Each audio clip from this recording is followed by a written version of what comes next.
Ito yung ating house for sale dito sa Villa Anturium, Santa Rosa, Laguna. So nilagyan lang ng harang dyan para hindi pagparkingan ng mga kapitbahay. So in this subdivision, ito na lang yung last 2 units na available. Ayan, katabi niyang bahay. So single detached ito, ibig sabihin yung house ay nasa gitna ng property line. Kasya dyan yung dalawang parking. Kaya kung mapapansin mo, all the sides, meron kang vacant lot. So, pwede mong gawing garden. At the same time, since lahat, presko siya kasi diba, pasok lahat ng hangin. Since may vacant ka pa. Ayan. So, kung gusto mo i-extend yung kitchen sa labas, at least meron ka pang space dyan. So, check natin yung loob ng bahay. Ang lot area nito ay 150 square meter. Then yung floor area niya is 110 square meter. Kung taga Santa Rosa ka, malamang sa malamang, alam mo, yung Villa Anturium.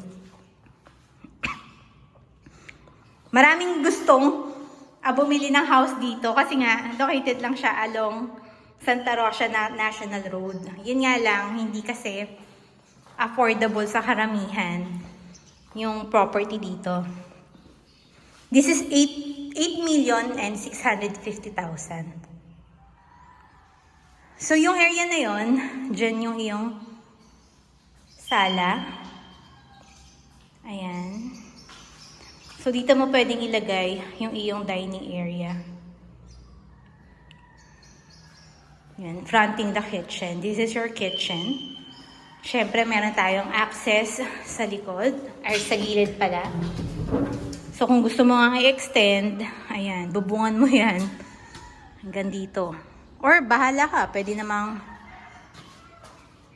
Bahala ka mag-ayos. Pwede mong butasin yung isang side dyan, tapos ilabas mo to. Diba? Up to you. Pero ito ay, kung nakikita nyo, complete turnover na. So, kung gusto mo, lipatan mo na lang, di ba? Okay na rin naman siya. Wala ka na kailangan i-customize pa. Unless gusto mo ng super ganda or super laking kitchen. So, ito yung ating common toilet and bath. So, may mga shower features na siya na nakakabit. Itong area sa ilalim ng hagdan, pwede mo pang gawing storage area yan. Lagyan mo lang ng modular cabinets. And we have a room sa first floor. So, kung meron kang mga kasamang senior citizen or PWD, di ba? Hindi nila kailangan umakyat. So, check natin yung kwarto sa taas. So, meron tayong isang room dito. Sa baba, meron ding 3 sa taas. So, lahat ng mga rooms, may mga built-in cabinets na.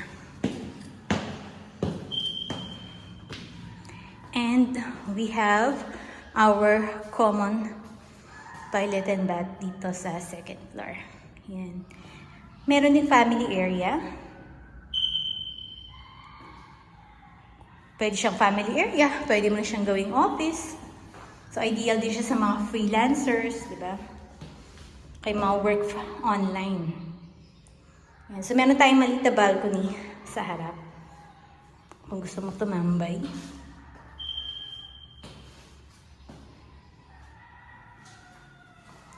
This is our first room. Di ba, lilipatan mo lang. Pero kailangan mo siya kabitan ng aircon. So, meron na tayong ready cabinet na nandyan. And this is our second room. May cabinet na din. Located lang to along Santa Rosa National Road nga. Kaya kung taga Santa Rosa tsaka taga Cabuyao ka, alam na alam mo yung subdivision na Villa Anturium. Kapag sinabing Santa Rosa, nako, yung mga nakatira dito, madalas yung maririnig na gusto nilang bumili ng bahay dito sa Villa Anturium. At ito ay kilalang flood-free kasi nakaangat yung lupa niya compared sa mga katabing subdivision. Kaya never itong binaha ever since. So, pwede rin to through bank financing kung hindi mo kayang i-cash yung 8.6 million. So if you have questions and if you personally want to see this house, just message me.